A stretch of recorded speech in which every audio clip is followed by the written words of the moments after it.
Oke, teman-teman semua. Nah, sekarang kita akan membahas mengenai tumbukan dengan lantai.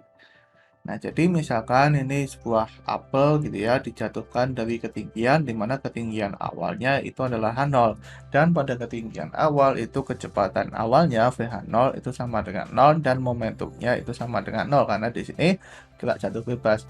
Nah, kemudian setelah dijatuhkan, kita hentikan di suatu titik gitu ya, di sini dan di sini itu ketinggiannya adalah H dan kita tahu bahwa kecepatan pada titik ini itu adalah VH sama dengan akar dari 2G H0 minus H.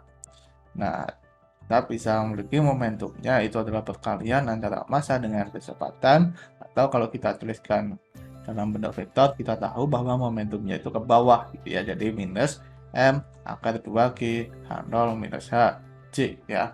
Karena kita bisa gunakan sistem koordinat yang biasa, ini Y positif dan ini X positif. Nah, dari kedua hubungan ini kita bisa melihat bahwa momentum pada ketinggian awal dan momentum pada ketinggian H itu berbeda, sehingga momentumnya itu berubah.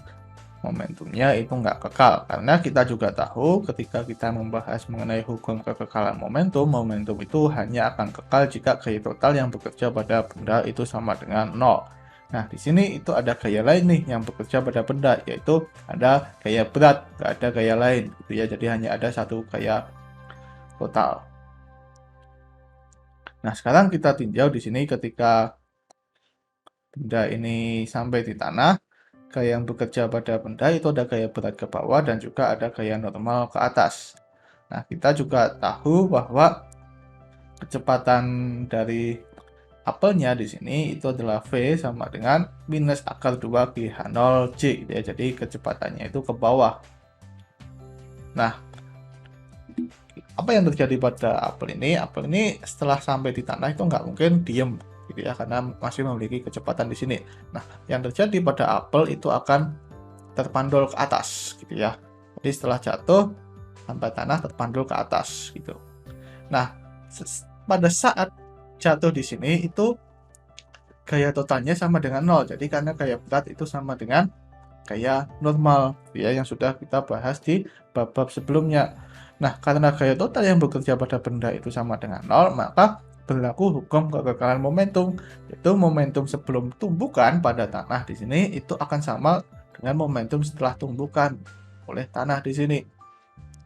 Jadi P apel awal, momentum apel awal ditambah momentum bumi awal itu sama dengan momentum apel akhir ditambah momentum bumi akhir.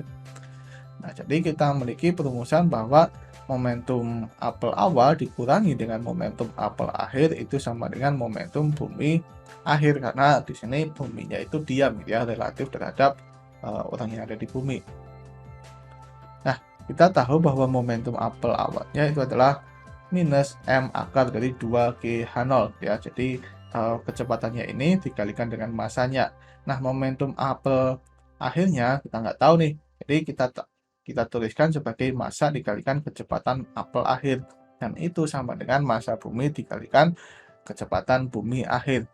Nah, jadi momentumnya itu tetap kekal, namun diserap oleh bumi gitu ya. Jadi kalau kita tinjau di sini, kalau misalkan kita menjatuhkan sebuah benda sampai ke tanah terus mantul, itu jelas kecepatan mantulnya itu nggak akan sama dengan kecepatan saat sampai di tanah ya. Kita juga pasti tahu bahwa kecepatannya ketinggian maksimumnya dari apel itu sampai di sini saja, nggak sampai ke H0 lagi.